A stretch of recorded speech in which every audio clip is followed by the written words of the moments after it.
아바마마, 소자의 어미옵니다. 제발 살려주시옵소서. 14살 소년의 절규가 궁궐을 뒤흔들었습니다. 차가운 돌바닥에 엎드려 머리를 조아리고 또 조아렸지요. 며칠 밤낮을 굶으면서 말입니다. 하지만 아버지 숙종은 고개도 돌리지 않았습니다. 썩 물러가거라. 내 어미는 죄인이다. 그리고 그날 어머니 장희비는 사약을 받고 죽었습니다. 아들이 애원하는 그 순간의 말입니다. 이 끔찍한 광경을 목격한 소녀는 20년 뒤 왕이 됩니다. 하지만 왕위에 오른 지 겨우 4년 만에 37세의 젊은 나이로 급사합니다. 죽기 직전 그가 먹은 음식은 게장과 생감, 절대 같이 먹으면 안 되는 음식이었습니다. 그걸 누가 갖다 줬을까요? 바로 동생, 훗날 영조가 되는 연인군이었습니다. 이것은 단순한 병사일까요? 아니면 300년 동안 감춰진 완전 범죄일까요? 오늘 조선 최대 미스터리의 실체를 파헤쳐 보겠습니다. 경종의 비극은 그가 태어나는 순간부터 예정되어 있었습니다. 1688년 10월 30세까지 아들이 없었던 숙종에게 첫 아들이 태어났습니다. 기쁨도 잠시 문제가 터졌습니다. 이 아이를 낳은 여인이 후궁 장옥정이었기 때문입니다. 훗날 장희빈으로 불리는 그 여인이지요. 장옥정은 조선 최고 명문가 출신이 아니었습니다. 그녀의 가문은 역관을 배출한 중인 계층이었습니다. 당시 사회에서 중인은 양반과 평민의 중간 계층으로 신분 상승에 뚜렷한 한계가 있었지요. 그런 그녀가 궁에 들어와 후궁이 될 수 있었던 것은 집안이 남인 세력과 어느 정도 연줄이 있었기 때문으로 추정됩니다.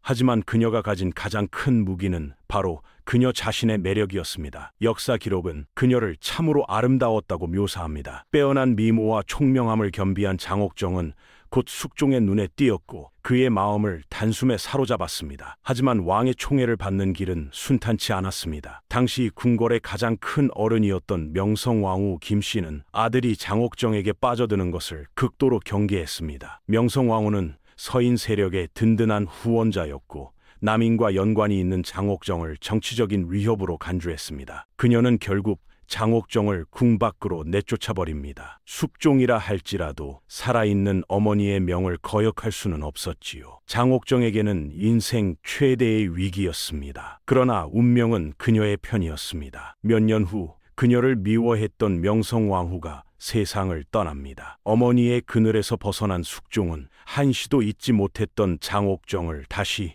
궁으로 불러들입니다. 오랜 기다림 끝에 다시 만난 두 사람의 사랑은 더욱 뜨겁게 타올랐습니다. 숙종은 그녀에게 숙원이라는 후궁의 품계를 내리고 그녀를 지극히 아꼈습니다. 2년 왕후가 있었지만 숙종의 발길은 언제나 장옥정의 처소를 향했습니다. 그리고 1688년 10월 마침내 나라를 뒤흔드는 사건이 벌어집니다. 장옥정이 그토록 모두가 기다리던 왕자 숙종의 첫 아들을 낳은 것입니다. 이 아이가 훗날 경종이 되는 이윤이었습니다. 30세가 되도록 아들이 없었던 숙종의 기쁨은 이루 말할 수 없이 컸습니다. 그는 이 아들을 통해 자신의 왕위가 비로소 안정되었다고 생각했습니다. 하지만 이 아이의 탄생은 기쁨의 시작이 아니라 조선 역사상 가장 잔혹한 피바람의 전주곡이었습니다. 숙종은 아들이 태어난 지 불과 5개월 만에 폭탄 선언을 합니다. 이 아이를 세자로 책봉하겠다. 조정이 발칵 뒤집혔습니다. 당시 정권을 잡고 있던 서인 세력이 결사 반대하고 나선 겁니다. 전하, 아직 중전마마께서 젊으시지 않사옵니까? 후궁의 아들을 이토록 서둘러 세자로 삼는 것은 예법에 어긋나옵니다. 이는 표면적인 이유였고 그들의 진짜 속내는 따로 있었습니다. 만약 장옥정의 아들이 세자가 되면 남인 세력이 외척으로서 막강한 권력을 휘두를 것이 뻔했습니다. 서인으로서는 자신들의 정치적 생명이 끝장날 수도 있는 일이었지요. 서인의 거두 송시열은 상소를 올려 숙종의 결정을 정면으로 비판했습니다. 그는 중국 송나라의 예를 들며 후궁의 아들을 급하게 세자로 책봉하려다 나라가 혼란에 빠졌던 역사를 상기시켰습니다.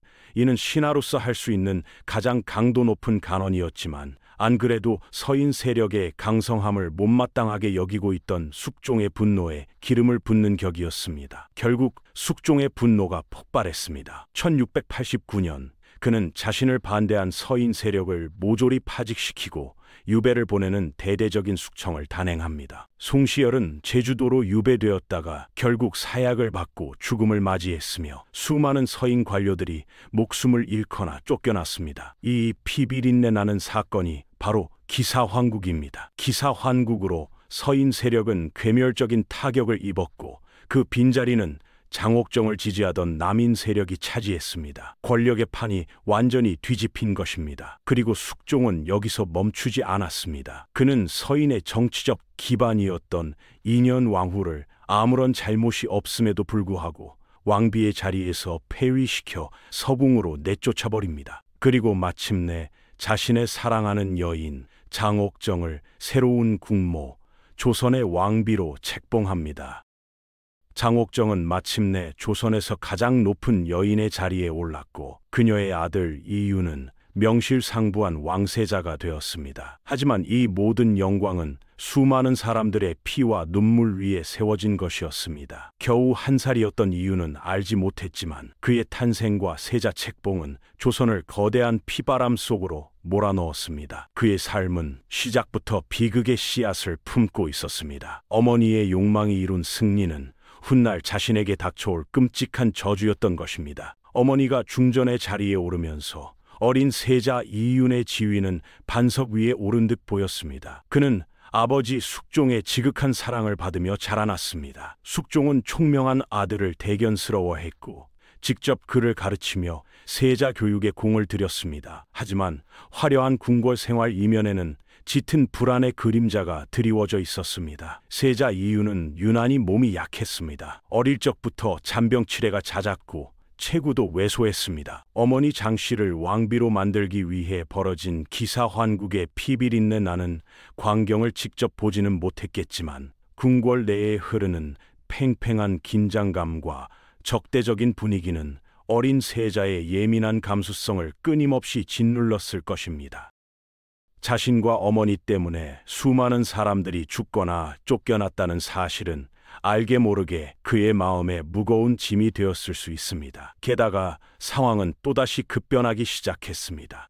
변덕스러운 숙종의 마음이 장희빈에게서 서서히 멀어지고 있었던 것입니다. 권력의 정점에 오른 장희빈은 예전의 겸손함을 잃고 오만해졌다는 평가를 받기 시작했고 질투심이 강한 모습을 자주 보였다고 합니다. 이러한 모습에 실망한 숙종은 폐위되어 궁궐 한편에서 조용히 지내고 있는 인현왕후를 그리워하기 시작했습니다. 이 무렵 숙종의 마음에 새로운 여인이 들어옵니다. 바로 무수리 출신의 숙빈 최씨였습니다. 그녀는 인현왕후를 진심으로 섬겼던 인물로 알려져 있으며 우연한 기회에 숙종의 눈에 띄어 총애를 받게 됩니다. 그리고 1694년 그녀는 아들을 낳습니다. 이 아이가 훗날 경종과 왕위를 두고 경쟁하게 되는 연인군, 즉 영조입니다. 연인군의 탄생은 조선의 정치 지형을 다시 한번 뒤흔들었습니다. 숙빈 최씨는 몰락했던 서인 세력과 자연스럽게 연결되었습니다. 서인들은 건강하고 총명한 연인군에게서 새로운 희망을 보았습니다. 이제 궁궐에 2명의 왕자가 존재하게 된 것입니다.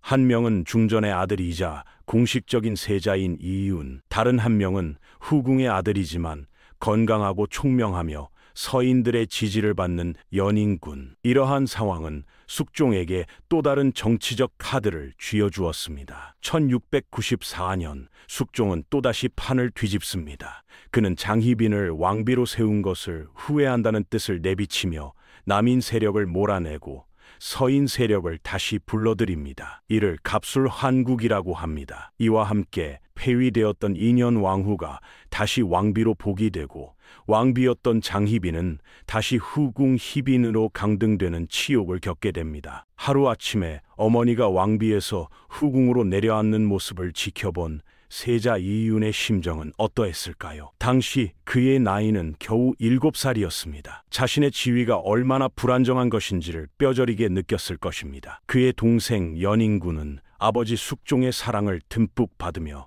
무럭무럭 자라났습니다. 건강하고 활달한 연인군과 병약하고 내성적인 세자 이윤은 모든 면에서 비교의 대상이 되었습니다. 서인 신하들은 노골적으로 세자를 교체해야 한다는 목소리를 내기 시작했습니다. 병약한 세자 대신 총명한 연인군을 새로운 세자로 세워야 한다. 이런 주장이 끊임없이 제기되었습니다. 어린 세자 이윤은 거대한 정치적 소용돌이의 한복판에서 홀로 서 있었습니다. 아버지의 변덕스러운 마음, 강등된 어머니의 불안과 분노, 동생을 향한 신하들의 기대와 자신을 향한 의심의 눈초리, 이 모든 것이 어린 그의 어깨를 짓눌렀습니다. 그의 세자 시절은 결코 평온하지 않았습니다. 그것은 자신의 자리를 지키기 위한 고독하고 처절한 싸움의 연속이었습니다. 그의 앞날에는 더욱 가혹한 시련이 기다리고 있었습니다. 바로 어머니 장희빈의 비극적인 최후였습니다. 1701년 복위한 지 7년째 되던 인현왕후가 갑자기 병석에 눕습니다. 평소 건강했던 그녀였기에 궁궐은 술렁였습니다. 병세는 급격히 악화되었고 온갖 약을 써도 차도가 없었습니다. 그리고 그해 8월 14일 인현왕후는 35세의 젊은 나이로 한 많은 생을 마감합니다. 그녀의 죽음은 단순한 병사가 아닌 것처럼 보였습니다. 궁궐에는 그녀가 누군가의 저주를 받아 죽었다는 흉흉한 소문이 돌기 시작했습니다. 모든 의심의 화살은 단 한 사람, 인현왕후와 평생의 안연이었던 희빈 장씨를 향하고 있었습니다. 인현왕후의 장례가 채 끝나기도 전에 숙종에게 충격적인 고변이 들어옵니다. 고변의 주체는 놀랍게도 숙빈 최씨였습니다. 그녀는 숙종에게 눈물로 호소했습니다. 저하, 중전마마께서는 병으로 돌아가신 것이 아니옵니다. 희빈 장씨가 자신의 처소인 취선당 서쪽에 신당을 차려놓고 밤낮으로 중전마마를 저주하여 돌아가시게 한 것이옵니다. 숙종의 분노는 하늘을 찔렀습니다. 그는 즉시 신당을 수색하라는 어명을 내렸습니다. 그리고 그곳에서 발견된 것은 상상을 초월하는 끔찍한 물건들이었습니다. 인현왕후의 형상을 한 인형의 가슴에 수십 개의 바늘이 꽂혀 있었고 그녀의 생년월일을 적은 부적들이 불태워진 채 발견되었습니다. 저주할 때 사용하는 각종 무구와 동물의 뼈도 쏟아져 나왔습니다. 희빈 장씨가 무당을 불러들여 인현왕후를 저주하는 구판을 벌였다는 숙빈 최씨의 고변이 사실로 드러나는 순간이었습니다. 사건은 걷잡을 수 없이 커졌습니다. 이는 단순한 질투를 넘어 국모를 시해하려 한 대역죄에 해당했습니다. 숙종은 관련자들을 모두 잡아들여 국문하라고 명했습니다.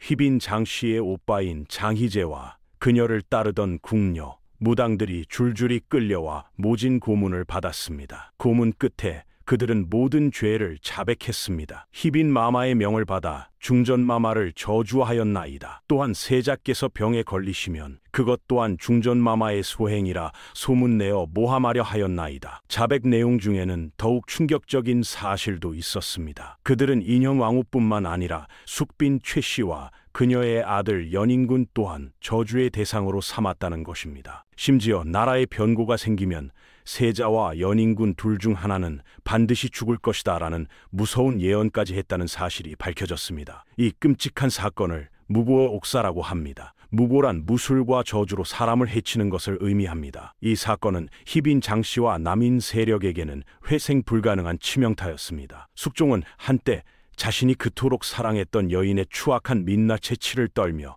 경악과 분노에 휩싸였습니다. 그는 이 사건에 연루된 모든 이들을 단 한 명도 용서하지 않으리라 결심했습니다. 조선 궁궐에는 다시 한번 피바람이 불기 시작했고 그 칼날의 최종 목적지는 바로 세자의 어머니 희빈 장씨였습니다. 어머니가 대역죄인으로 몰렸다는 소식은 당시 14살이었던 세자 이윤에게는 청천벽력과도 같은 일이었습니다. 그는 이 모든 상황을 믿을 수가 없었습니다. 하지만 궁궐 전체가 어머니를 죄인으로 지목하고 있었고 아버지 숙종의 분노는 그 누구도 막을 수 없을 정도로 거셌습니다. 숙종은 먼저 희빈 장씨의 오빠인 장희재와 남인 핵심 인사들을 처형하라는 명을 내렸습니다. 이제 남은 것은 희빈 장씨 한 사람이었습니다. 신하들은 열 상소를 올려 희빈 장씨에게 사약을 내려야 한다고 주장했습니다. 법도에 따르면 세자의 어머니라 할지라도 국모를 시해하려 한 죄는 용서받을 수 없다. 세자 이유는 결단해야 했습니다. 침묵하고 있으면 어머니를 버리는 불효자가 되고, 나선다면 대역죄인의 아들로서 왕의 결단에 맞서는 반역자로 몰릴 수 있었습니다. 그의 정치적 입지는 그야말로 풍전등화였습니다. 하지만 그는 아들로서의 도리를 외면할 수 없었습니다. 이유는 아버지 숙종이 머무는 대전 앞으로 달려갔습니다. 그는 차가운 돌바닥에 엎드려 눈물로 호소하기 시작했습니다. 아바마마, 소자의 어미옵니다. 부디 자비를 베푸시어 목숨만은 살려주시옵소서. 이 모든 것이 소자의 불찰이옵니다. 어미의 죄는 곧 소자의 죄이니 차라리 소자를 벌하여 주시옵소서. 어린 세자의 애절한 울음소리가 궁궐에 울려 퍼졌습니다. 그는 몇 날 며칠을 식음도 전폐한 채 석고대죄를 했습니다. 그의 스승과 세자를 보필하는 신하들도 그의 곁에서 함께 용서를 구했습니다. 그들은 세자의 장례를 생각하시어 부디 어미를 살려주심이 옳다고 간했습니다. 폐비를 사사하는 것은 아들의 가슴에 평생 지울 수 없는 대못을 박는 일이며, 이는 훗날 국정에 큰 부담이 될 것이라는 논리였습니다. 하지만 숙종의 마음은 얼음장처럼 차가웠습니다. 그는 아들의 눈물을 외면했습니다. 그에게 희빈 장씨는 더 이상 사랑했던 여인도 세자의 어머니도 아니었습니다. 그녀는 자신의 아내를 저주해 죽인 악독한 요부일 뿐이었습니다. 숙종은 세자를 향해 냉혹하게 말했습니다. 네가 비록 나의 아들이나 저런 악독한 자의 소생이라는 것이 부끄럽다. 네가 정녕 네 어미의 아들이라면 어찌 저런 죄를 모를 수 있단 말이냐. 당장 물러가지 못할까.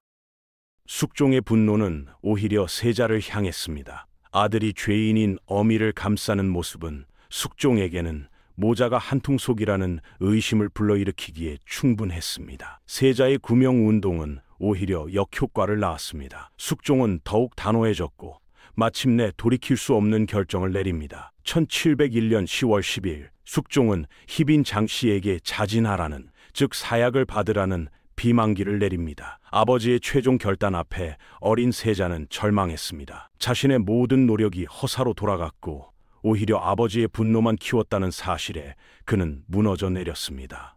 어머니의 죽음을 막지 못했다는 죄책감, 자신을 냉혹하게 바라보는 아버지에 대한 원망과 두려움, 그리고 홀로 남겨졌다는 처절한 고독감, 이 모든 감정이 14살 소년의 여린 마음을 갈기갈기 찢어놓았습니다. 사약이 당도했다는 소식에 취선당은 울음바다가 되었습니다. 하지만 희빈 장씨는 끝까지 순순히 죽음을 받아들이지 않았다고 전해집니다. 야사에 따르면 그녀는 사약을 거부하며 광기에 가까운 저항을 했다고 합니다. 내가 무슨 죄를 지었단 말이냐. 세자를 낳은 것이 죄란 말이더냐. 내가 죽더라도 그냥 못 죽는다.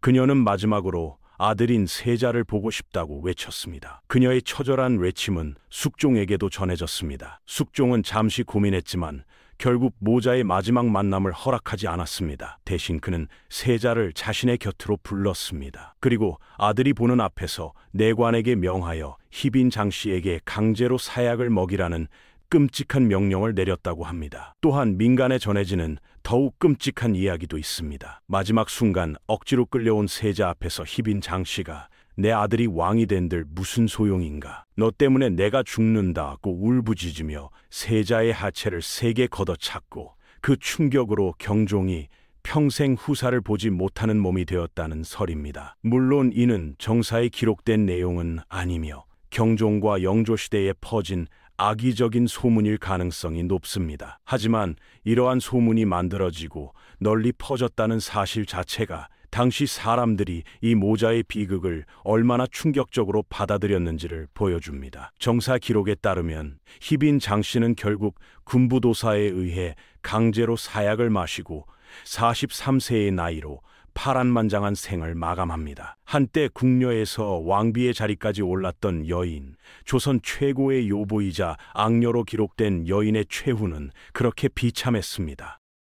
어머니의 죽음, 이 사건은 세자 이윤의 삶을 송두리째 바꿔놓았습니다. 그는 어머니를 지키지 못한 죄인이 되었습니다. 그의 존재 기반이었던 외척 세력은 완전히 붕괴되었습니다.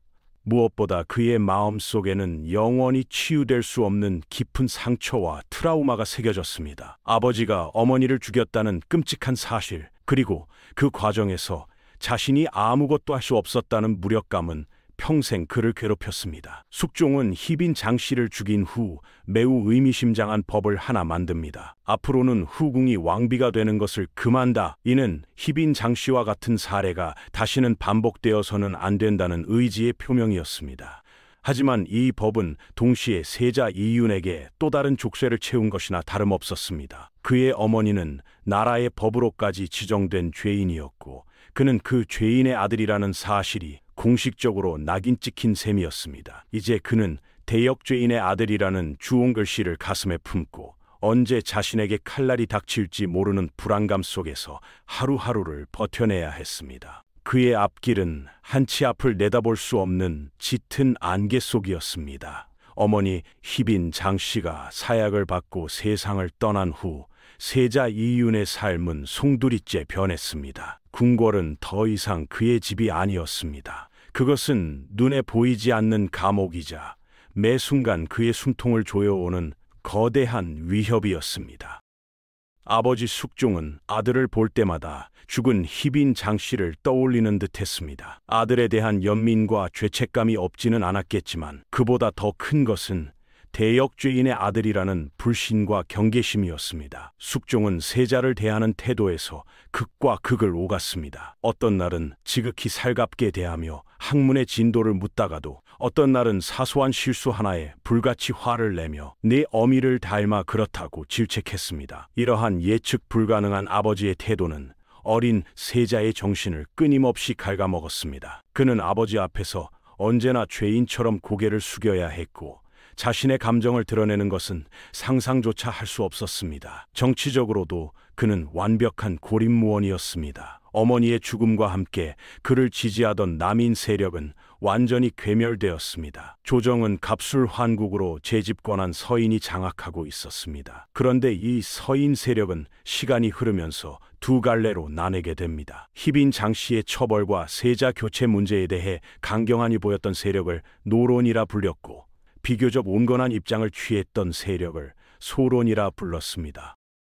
노론에게 세자 이윤은 눈엣가시 같은 존재였습니다. 그들은 죄인의 아들이 왕이 되어서는 안 된다고 공공연히 말하고 다녔습니다. 노론의 영수였던 이명, 김창직 같은 인물들은 세자를 폐위하고 숙빈 최씨의 아들인 연인군을 새로운 세자로 세워야 한다는 야심을 숨기지 않았습니다. 그들에게 연인군은 건강하고 총명했으며 무엇보다 깨끗한 혈통을 가진 완벽한 대안이었습니다. 반면 소론은 어쩔 수 없이 세자의 편에 서야 했습니다. 그들이 처음부터 세자를 열렬히 지지했던 것은 아닙니다. 하지만 노론이 너무 강경하게 나오자 정치적 균형을 위해 세자를 보호하는 쪽을 택한 것입니다. 만약 세자가 폐위되고 노론이 지지하는 연인군이 왕이 되면 자신들의 정치적 미래는 없다고 판단했기 때문입니다. 이렇듯 세자를 둘러싼 지지는 순수한 충심이 아닌 철저한 정치적 계산의 결과물이었습니다. 세자 이윤은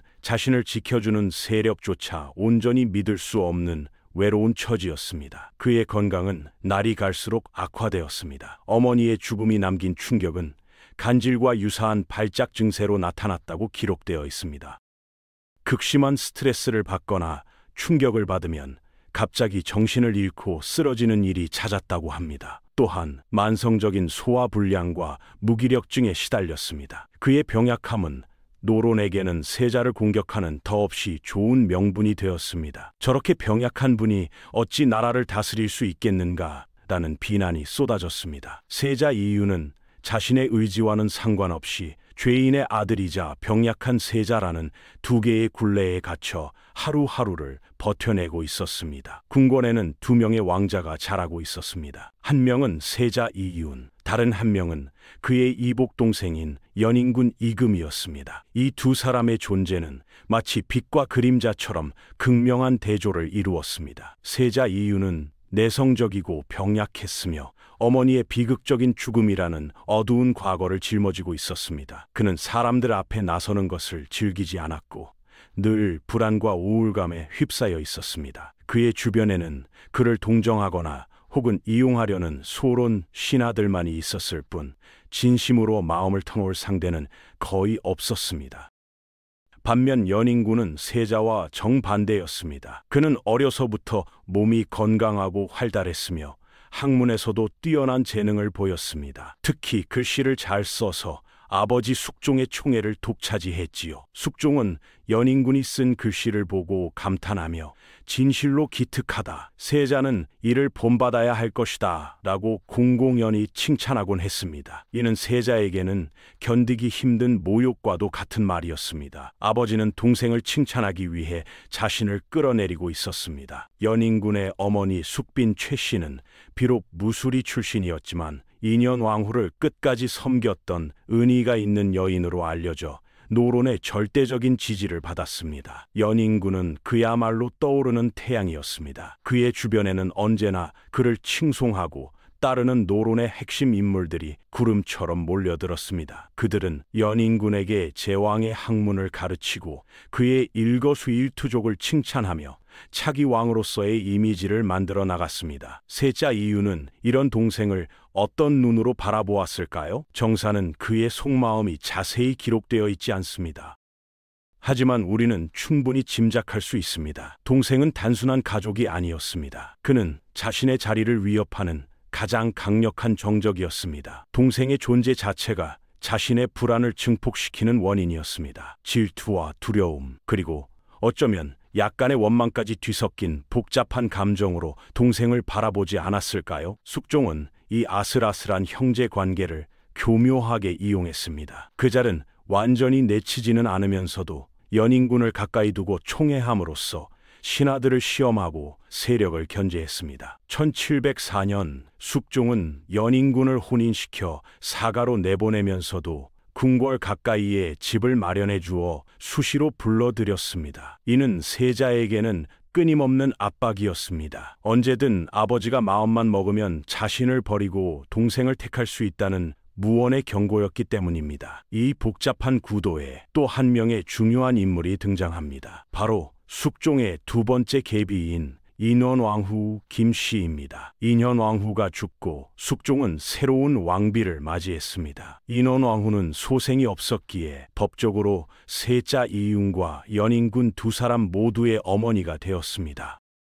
처음에는 노론 가문 출신이었던 그녀 역시 연인군을 더 아꼈다고 전해집니다. 하지만 시간이 흐르면서 그녀는 죄인의 아들이라는 멍해를 지고 위태롭게 살아가는 세자에게 연민을 느끼기 시작했습니다. 그녀는 점차 세자의 든든한 방패막이가 되어주었고, 이는 훗날 경종이 왕위에 오르는데 결정적인 역할을 하게 됩니다. 시간이 흘러 1717년 숙종의 나이도 어느덧 57세가 되었습니다. 오랜 통치와 끊임없는 정쟁에 지친 그는 건강이 눈에 띄게 나빠졌습니다. 이제는 자신의 뒤를 이을 후계 구도를 명확히 해야 할 때가 왔습니다. 숙종은 마침내 세자에게 자신의 정무를 대신 처리하게 하는 대리청정을 명하겠다고 선언합니다. 이는 세자 이윤에게는 20년 가까이 이어진 불안한 세자 생활을 청산하고 차기 왕으로서의 입지를 공식적으로 인정받는 절호의 기회였습니다. 그를 지지하던 소론 세력은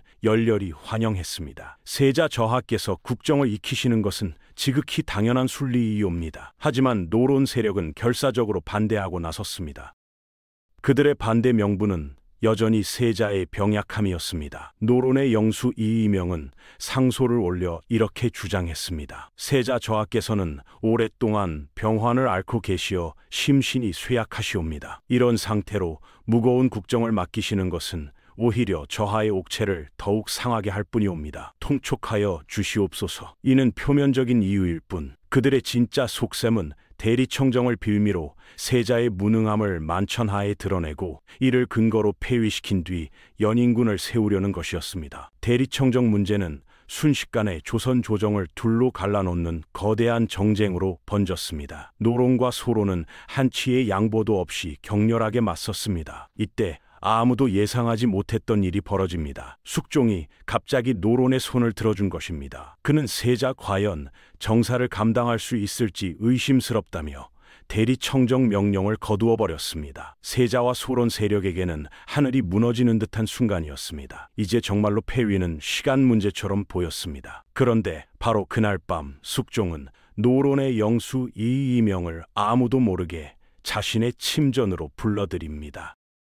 왕과 신하가 공식적인 절차 없이 한밤중에 단둘이 만나는 것을 독대라고 합니다. 이 정묘 독대에서 두 사람이 무슨 대화를 나누었는지는 아무도 모릅니다. 기록이 남아있지 않기 때문입니다. 하지만 소론 측에서는 숙종이 이 자리에서 이의명에게 세자를 폐위하고 연인군을 부탁한다는 밀명을 내렸을 것이라고 굳게 믿었습니다. 이 비밀스러운 만남은 훗날 경종 즉위 후 노론을 영모로 몰아 숙청하는 신임 목사의 가장 중요한 빌미가 됩니다. 독대가 끝난 후 숙종의 태도는 또다시 180도 바뀝니다. 그는 언제 그랬냐는 듯 다시 세자에게 대리청정을 명합니다. 그의 진짜 속마음이 무엇이었는지는 아무도 알 수 없었습니다. 혹자는 숙종이 마지막 순간까지 노론과 소론을 저울질하며 왕권을 강화하려 했다고 분석하고, 혹자는 아들에 대한 마지막 연민과 왕위 계승의 정통성 사이에서 갈등했다고 말합니다. 어찌되었든 세자 이윤은 마침내 대리청정을 시작하게 됩니다. 그는 수많은 의심의 눈초리 속에서 국정을 처리해야 했습니다.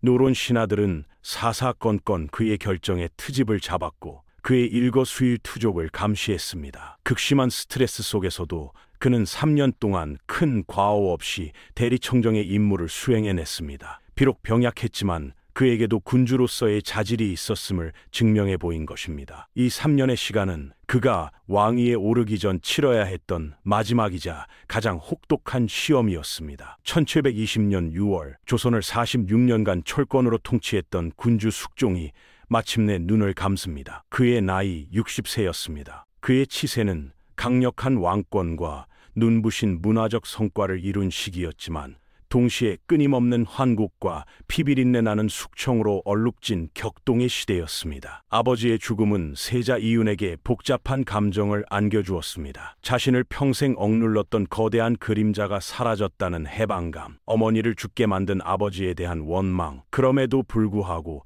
떨쳐낼 수 없는 부자간의 정, 그리고 이제는 자신이 저 거친 정쟁의 바다를 홀로 헤쳐나가야 한다는 두려움, 이 모든 감정이 그의 마음속에서 소용돌이쳤을 것입니다.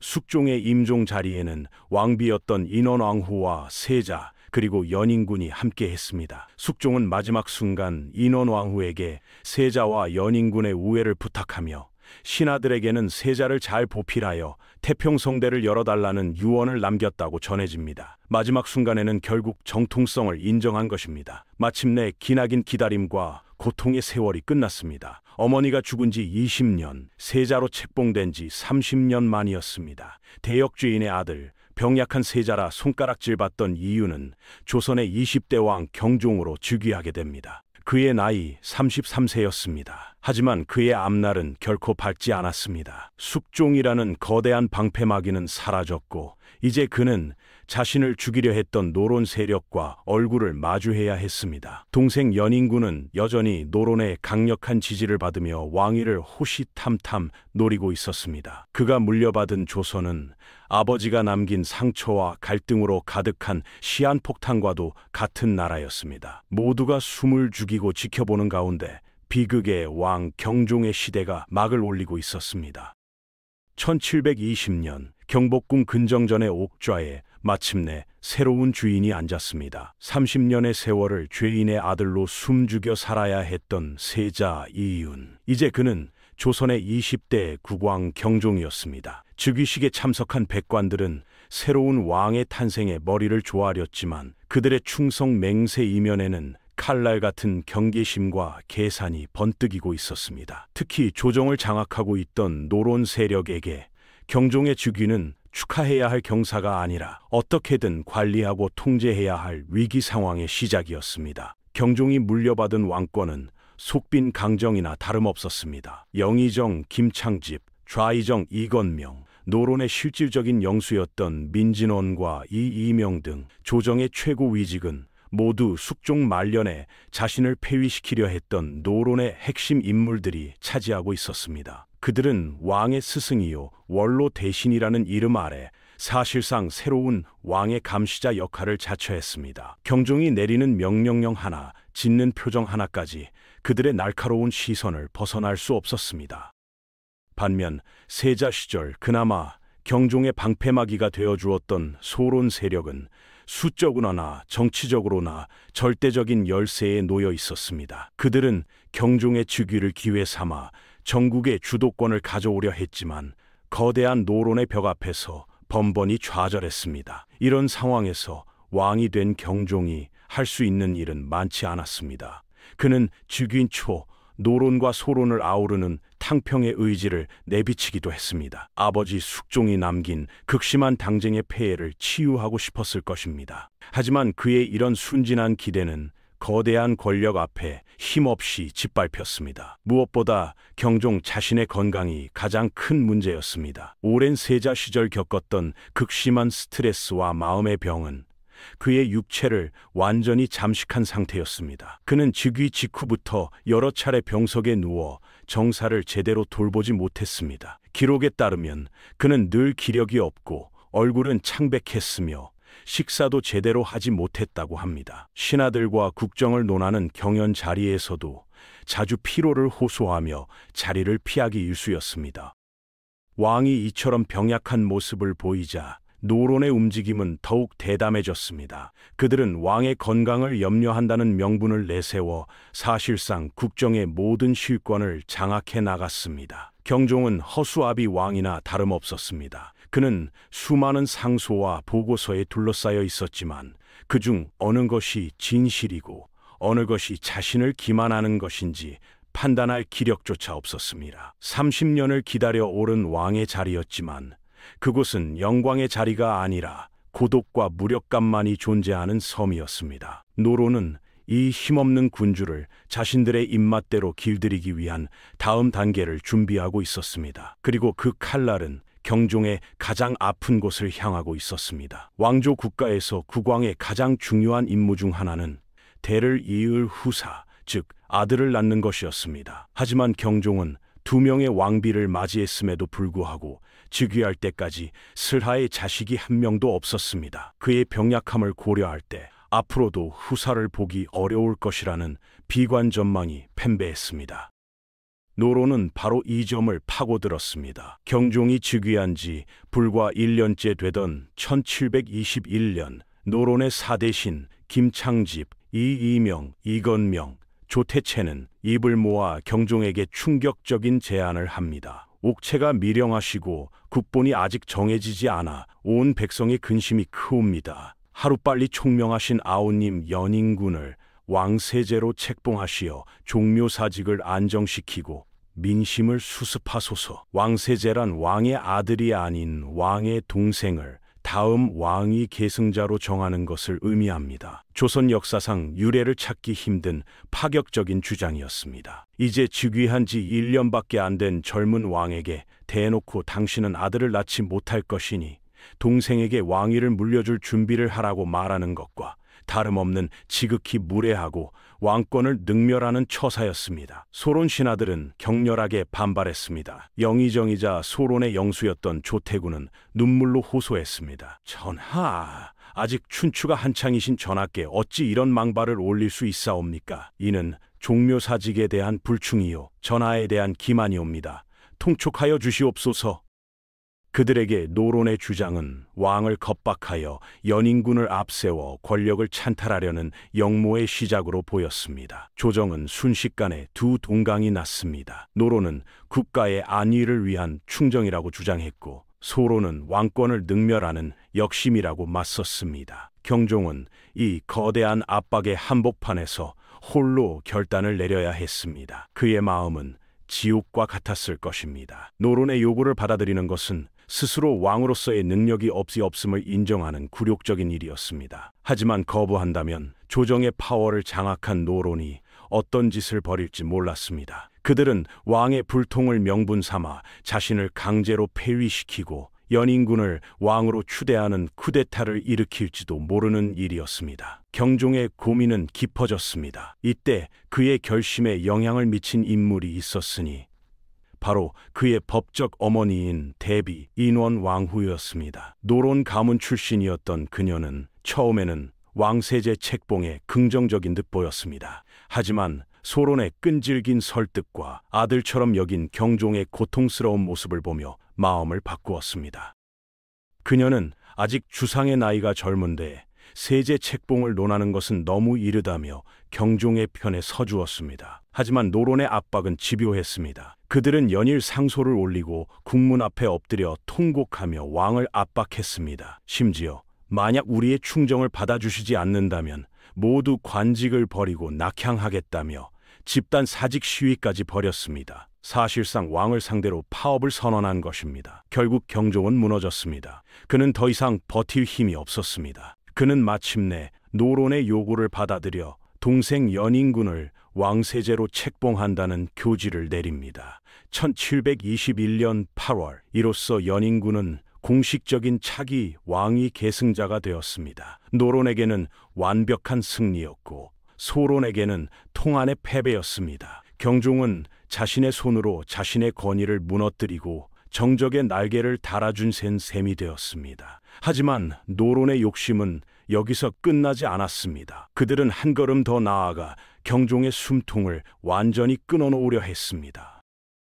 연인군을 왕세제로 만드는 데 성공한 노론 사대신은 승리의 여세를 몰아 더욱 충격적인 요구를 내놓습니다. 그것은 바로 왕세제에게 대리청정을 맡기라는 것이었습니다. 왕세제가 형인 국왕을 대신하여 모든 정사를 처리하게 하라는, 사실상 경종에게는 국정에서 완전히 손을 떼고 이름뿐인 왕으로 물러나 앉으라는 최후 통첩과도 같은 요구였습니다. 이는 명백히 선을 넘은 것이었습니다. 왕이 살아있고 의식이 명료한데도 불구하고 동생에게 정사를 맡기라는 것은 어떤 명분으로도 정당화될 수 없는 역모에 가까운 발상이었습니다. 이 요구는 그동안 중립을 지키던 신하들마저 경악하게 만들었고 소론에게는 반격의 결정적인 빌미를 제공했습니다. 소론의 젊은 강경파였던 김일경과 목호룡 등은 이는 역적들의 본색이 드러난 것이다라며 격렬하게 비난하고 나섰습니다. 병을 핑계로 왕세제를 세우더니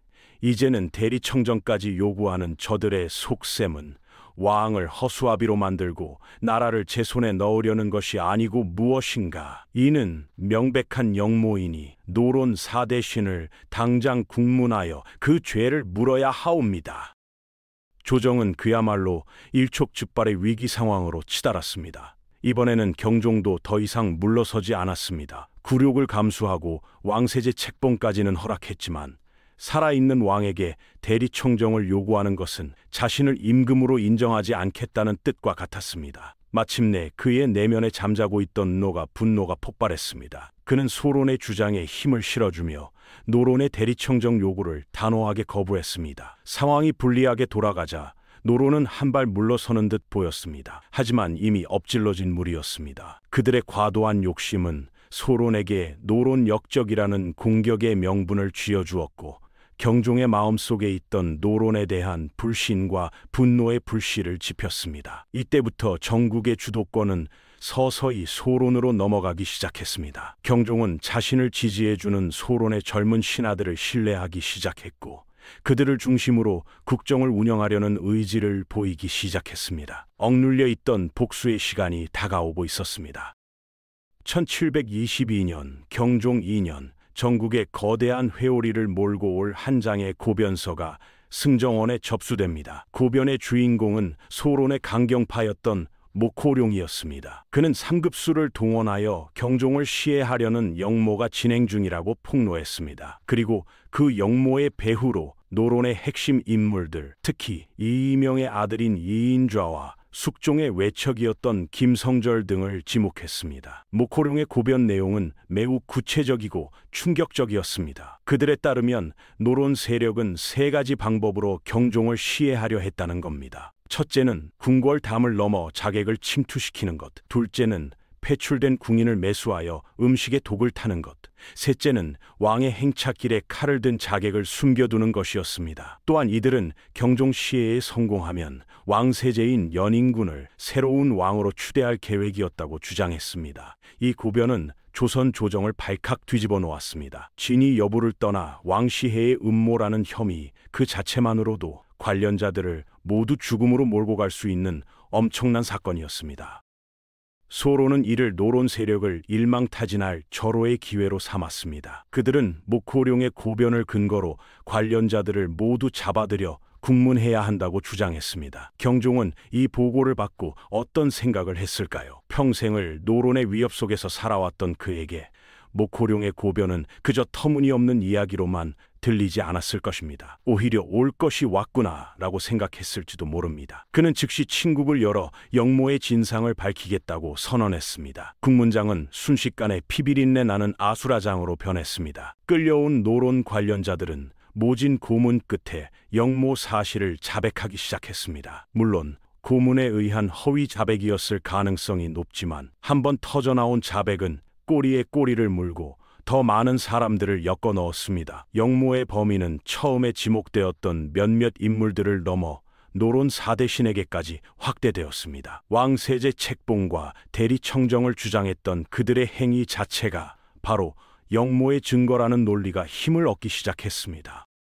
이 끔찍한 옥사를 신임년과 이민년에 걸쳐 일어났다 하여 신이목사라고 부릅니다. 신이목사의 칼날은 무자비했습니다. 노론 4대 신이었던 김창집, 이이명, 이건명, 조태채는 모두 사약을 받거나 참수형을 당했습니다. 그들의 가족과 친인척, 그들을 따르던 수백 명의 노론 관료들이 죽거나 유배를 갔습니다. 한 시대를 풍미했던 거대 세력 노론은 이 사건으로 인해 사실상 괴멸적인 타격을 입었습니다. 피해 숙청이 끝나자 조정은 완전히 소론의 세상이 되었습니다. 경종은 마침내 자신을 억압하던 굴레에서 벗어나 자신을 지지하는 신하들로 조정을 채울 수 있게 되었습니다. 하지만 그의 마음이 과연 편안했을까요? 복수는 성공했지만 그 과정에서 너무나 많은 피를 흘렸습니다. 그리고 이 모든 비극의 중심에는 이제는 역적의 수괴로 추대될 뻔했던 자신의 동생 왕세제 연인군이 위태롭게 서 있었습니다. 나라는 극심한 혼란과 공포에 휩싸였고 경종의 옥좌는 피로 얼룩져 있었습니다. 신임 목사라는 거대한 피바람이 휩쓸고 간 조정은 소론의 동무대가 되었습니다. 김일경을 비롯한 강경파 소론 인사들은 하루아침에 권력의 정점에 올랐습니다. 그들은 역적을 처단했다는 명분 아래 수십 년간 자신들을 억눌렀던 노론 세력을 철저히 파괴했습니다. 이제 더 이상 왕의 권위에 도전하거나 세자 시절의 아픈 과거를 들먹일 자들은 아무도 없는 듯 보였습니다. 경종은 즉위 2년 만에 비로소 진정한 의미의 칭의 세력을 갖게 된 것입니다. 하지만 피로 얻은 승리는 결코 평온을 가져다 주지 않았습니다. 조정은 안정을 되찾기는커녕 더 깊은 의심과 공포의 늪으로 빠져들었습니다. 노론의 괴멸은 역설적으로 소론 내부의 분열을 야기했습니다. 역적 처단의 범위를 어디까지로 할 것인가, 노론의 잔당을 어떻게 처리할 것인가를 두고 온건파와 강경파의 목소리가 부딪히기 시작했습니다.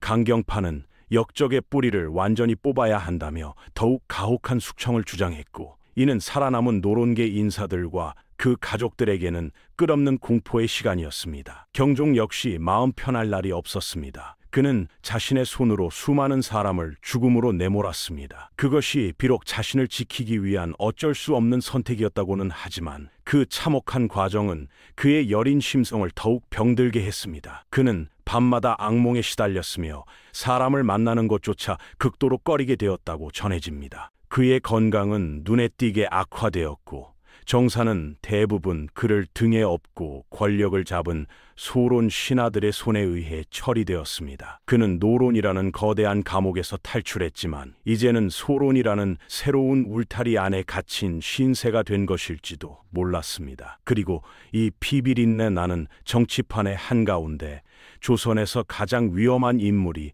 위태롭게 서 있었습니다. 바로 역적의 수괴로 추대될 뻔했던 왕세제 연인군이었습니다.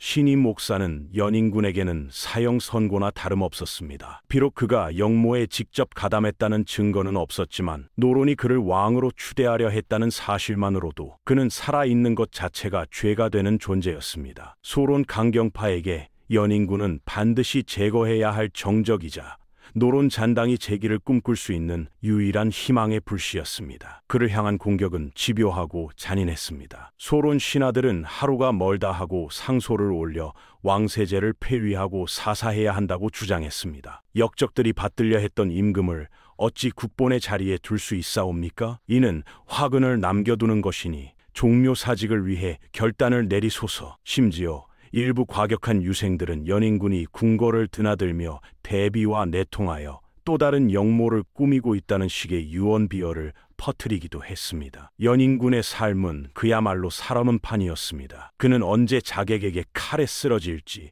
언제 사약이 내려올지 모르는 극도의 불안감 속에서 하루하루를 버텨야 했습니다.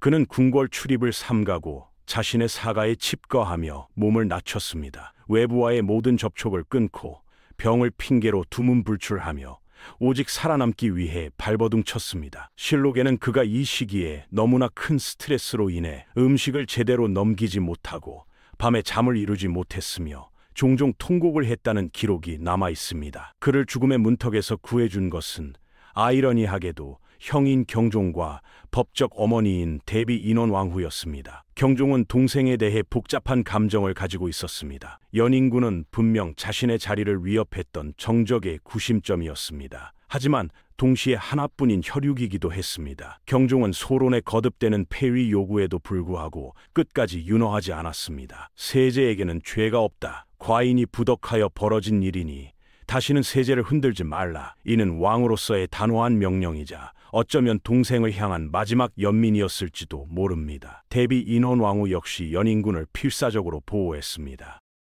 그녀는 소론 대신들이 찾아올 때마다 세제는 선왕께서 내게 맡기신 아들이다. 죄 없는 아들을 죽이려는 자가 있다면 내가 먼저 죽을 것이다 라며 눈물로 호소했습니다. 왕과 대비의 확고한 보호 아래 연인군은 간신히 목숨을 부지할 수 있었습니다. 하지만 그는 살아도 산 것이 아니었습니다. 그는 숨 죽인 채 이 지옥 같은 시간이 끝나기만을 기다리고 있었습니다. 그 끝이 형의 죽음으로 오게 될 것이라고는 상상조차 하지 못한 채 말입니다. 1724년 경종 4년 끔찍했던 신임 목사의 광풍이 잦아들고 조정은 잠시 소강 상태에 접어들었습니다. 하지만 이는 폭풍 전의 고요함과도 같았습니다. 경종의 건강은 회복될 기미를 보이지 않고 나날이 악화되고 있었습니다. 그는 더 이상 제대로 걷기조차 힘들었고 대부분의 시간을 침전에 누워 지냈습니다. 그의 병세가 깊어지자 궁궐에는 이상한 기운이 감돌기 시작했습니다. 특히 왕의 식사와 약을 둘러싸고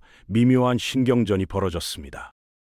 당시 어이였던 이공유는 왕의 병을 음어양열 때문이라고 진단하고 성질이 뜨거운 약재인 인삼과 부자 등을 처방했습니다. 이는 당시 의학 이론으로는 지극히 상식적인 처방이었습니다. 하지만 일부 소론 신하들은 이 처방에 강력하게 반대하고 나섰습니다. 그들은 전하의 병은 열 때문인데 어찌하여 열을 더하는 약재를 쓴단 말인가? 이는 왕을 해하려는 의도가 아니고 무엇인가라며 어이를 비난했습니다. 이는 순수한 의학적 논쟁이라기보다는 왕의 건강 문제를 둘러싼 정치적 암투의 성격이 짙었습니다. 만약 왕의 병세가 악화되면 그 책임을 반대파에 뒤집어 씌우려는 계산이 깔려 있었던 것입니다. 이처럼 왕의 당약한 그릇에도 서로를 향한 불신과 의심이 가득한 그야말로 비정상적인 상황이 계속되고 있었습니다. 그러던 1724년 8월 경종의 병세가 갑자기 위중해졌습니다. 그는 극심한 복통과 설사를 호소하며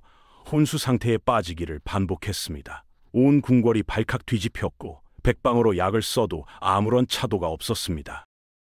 왕의 임종이 가까워졌음을 직감한 대비 인원왕후는 급히 왕세제 연인군을 입시키라는 명을 내렸습니다. 죽음의 문턱에서 경종은 며칠 만에 입궐한 동생을 희미한 눈으로 바라보았습니다. 실록은 당시의 상황을 이렇게 기록하고 있습니다. 기력을 차린 경종이 갑자기 게장과 생감이 먹고 싶다고 말했다는 것입니다. 게장과 생감, 이 두 음식은 당시에도 함께 먹으면 탈이 나기 쉬운 상극의 음식으로 알려져 있었습니다. 모두가 만류했지만 왕의 간절한 청을 거절할 수는 없었습니다. 왕세제였던 연인군이 직접 게장과 생감을 구해 형에게 올렸습니다. 그리고 그날 밤 경종의 상태는 급격히 악화되었습니다. 그는 밤새 극심한 고통을 호소하다가 다음날 새벽 창덕궁 환취정에서 조용히 숨을 거두었습니다. 그의 나이 37세, 재위 4년이었습니다.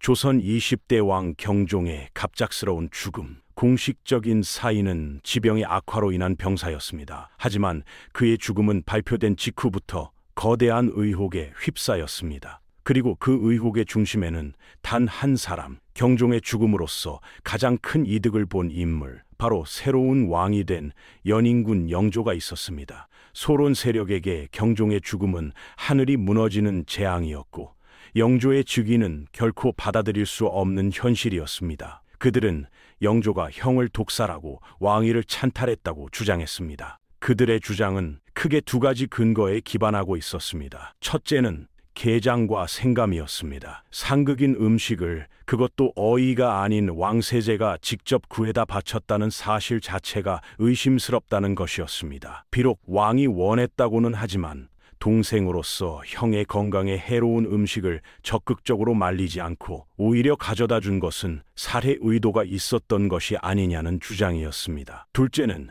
어이 이공윤이 처방했던 인삼과 부자였습니다.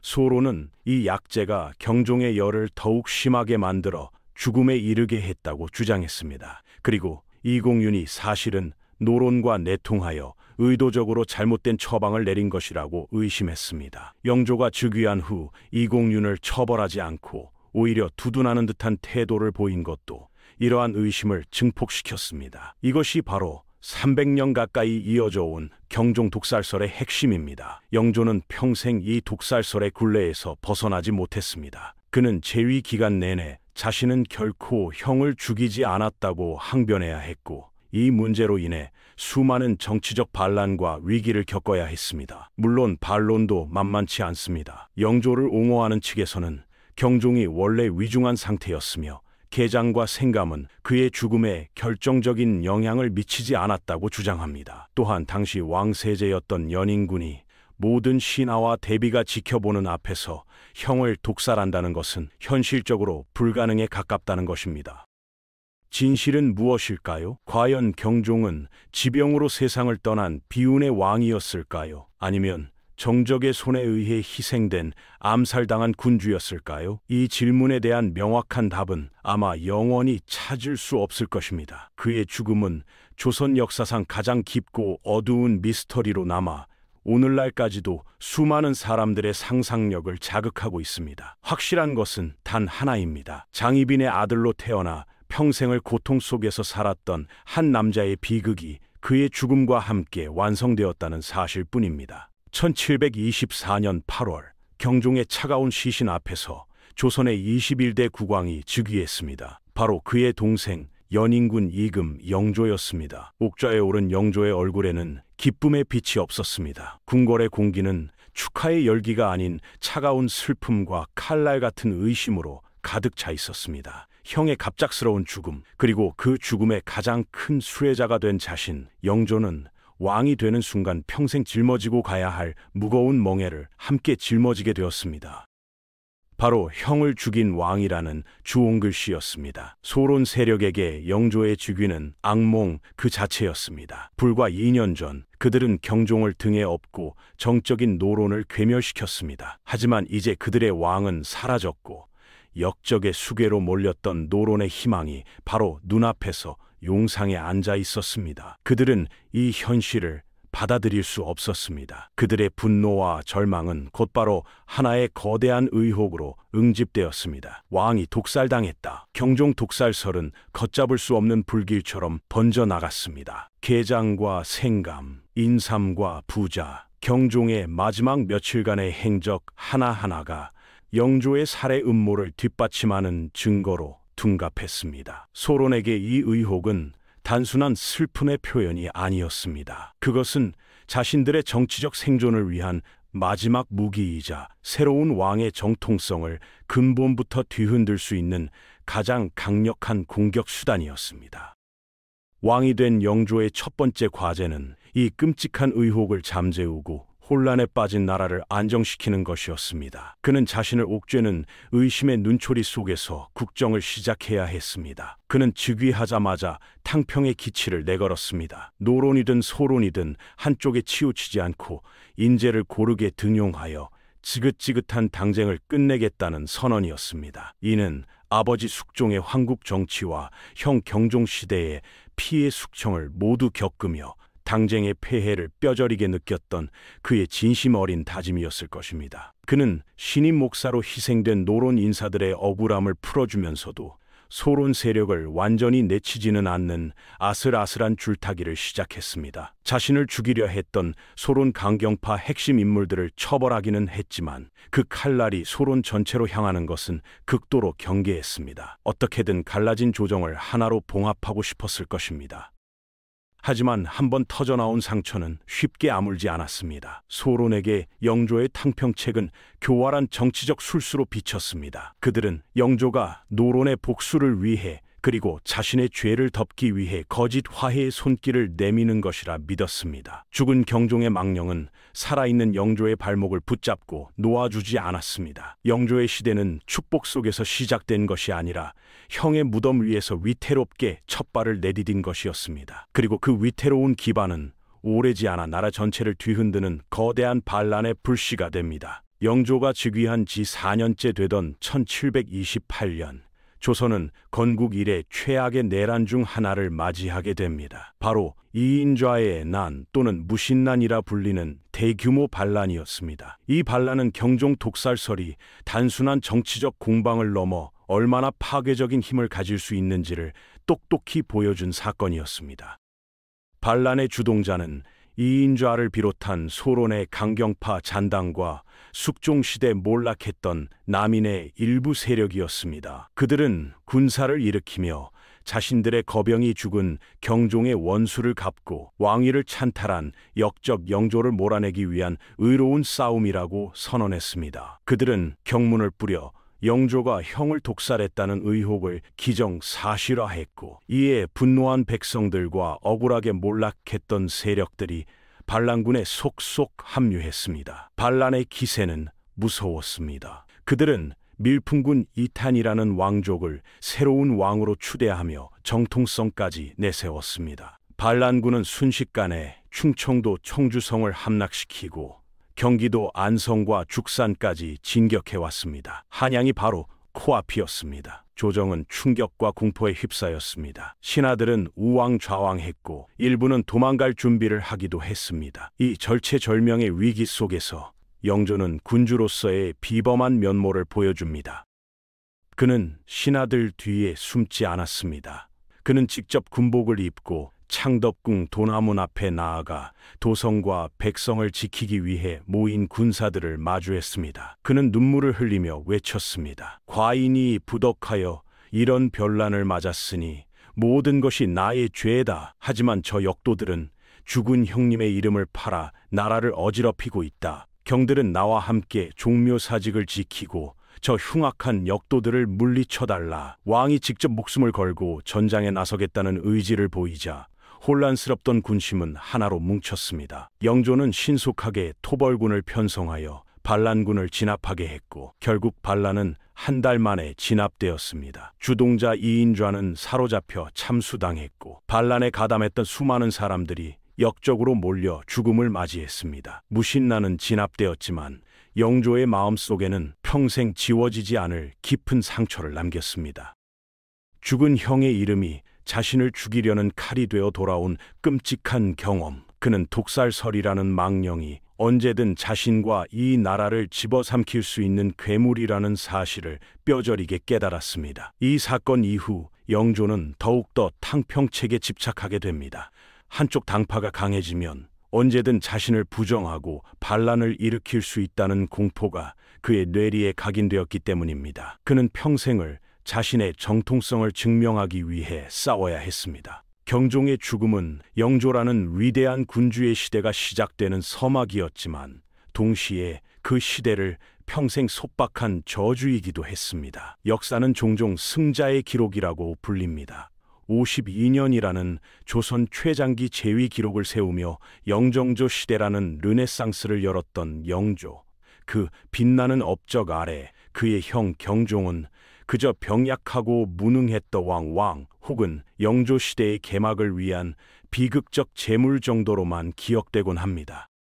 과연 그것이 경종에 대한 온당한 평가일까요? 우리는 그의 삶을 왕이라는 결과만으로 평가해서는 안 됩니다. 그의 삶은 처음부터 끝까지 거대한 비극의 연속이었습니다. 그의 탄생은 어머니의 욕망과 아버지의 정치가 빚어낸 정쟁의 불씨였습니다. 그의 유년은 어머니의 비참한 죽음을 목도해야 했던 끔찍한 트라우마였습니다. 그의 청년기는 죄인의 아들이라는 낙인 속에서 동생과 비교당하며 하루하루를 버텨내야 했던 인고의 세월이었습니다. 그는 정말 무능하기만 했을까요? 숙종 말년 3년간의 대리청정 기간 동안 그는 수많은 노론의 감시와 방해 속에서도 큰 실수 없이 국정을 이끌었습니다. 이는 그에게도 국가를 운영할 기본적인 자질과 능력이 있었음을 보여줍니다. 만약 그가 건강한 몸으로 태어났다면, 만약 그의 어머니가 장희빈이 아니었다면, 만약 그를 둘러싼 당쟁이 그토록 잔혹하지 않았다면 그는 과연 어떤 군주가 되었을까요? 역사는 가정을 허락하지 않지만 그의 삶을 돌아볼 때마다 우리는 이 질문을 던지지 않을 수 없습니다. 그의 4년 재위 기간은 신임 목사라는 피의 숙청으로 얼룩져 있습니다. 이를 두고 그의 우유부단함과 잔혹함을 비판하는 시각도 있습니다. 하지만 평생을 죽음의 위협 속에서 살아온 한 인간이 마침내 자신을 지키기 위해 휘두른 마지막 칼날을 우리는 과연 쉽게 비난할 수 있을까요? 그의 행동은 권력욕에 취한 폭군의 모습이라기보다는 벼랑 끝에 몰린 한 인간의 처절한 자기 방어에 가까웠을지도 모릅니다. 경종의 삶은 우리에게 한 인간이 감당하기에는 너무나도 버거운 운명의 무게에 대해 이야기합니다. 그는 왕이었지만 자신의 삶을 단 한순간도 스스로 선택하지 못했습니다. 그의 모든 것은 타인에 의해 규정되었고 그의 모든 행동은 정치적 계산 속에서 해석되었습니다. 그는 조선의 왕들 중 가장 인간적인 고통을 많이 겪은 가장 외롭고 슬픈 영혼이었을 것입니다. 오늘 우리는 조선의 20대 왕 경종의 삶을 긴 시간 동안 함께 돌아보았습니다. 그의 이야기는 장희빈의 아들이라는 5글자로 시작하여 독살설이라는 풀리지 않는 미스터리로 끝을 맺습니다. 그의 삶 전체가 거대한 그림자에 갇혀 있었던 셈입니다. 어머니라는 그림자, 아버지라는 그림자, 그리고 동생이라는 그림자. 그는 단 한 번도 그 그림자에서 벗어나 온전한 자신으로서 보지 못했습니다. 그의 비극은 그가 남긴 역사적 의미마저도 자신의 것이 아닌 다음 시대의 서막으로 규정짓게 만들었습니다. 그의 혼란스러웠던 재위 기간과 의문투성이의 죽음은 역설적으로 영조가 강력한 탕평책을 통해 조선 후기의 부흥을 이끄는 역사적 배경이 되었습니다. 마치 자신의 모든 것을 불태워 동생의 시대를 위한 걸음이 된 것처럼 말입니다. 어쩌면 그의 무덤인 의릉의 쓸쓸한 풍경이 그의 삶을 가장 잘 대변해주는 것인지도 모릅니다. 화려하지만 동시에 비극적이었던 조선 왕실의 역사 속에서 그는 가장 아픈 손가락으로 남아 있습니다. 그의 이야기는 우리에게 묻습니다. 권력이란 무엇이며 인간의 운명이란 무엇인가? 거대한 역사의 수레바퀴 앞에서 한 개인의 삶은 얼마나 무력할 수 있는가? 그의 이야기가 여러분에게 역사의 이면에 숨겨진 한 인간의 고뇌와 슬픔을 기억하는 계기가 되었기를 바랍니다. 여러분은 어떻게 생각하시나요? 경종은 정말 병으로 죽은 걸까요? 아니면 독살당한 걸까요? 댓글로 여러분의 의견을 나눠주세요. 이 영상이 도움이 되셨다면 좋아요와 구독 부탁드립니다. 다음에도 흥미진진한 역사 이야기로 찾아뵙겠습니다. 끝까지 시청해 주셔서 진심으로 감사드립니다.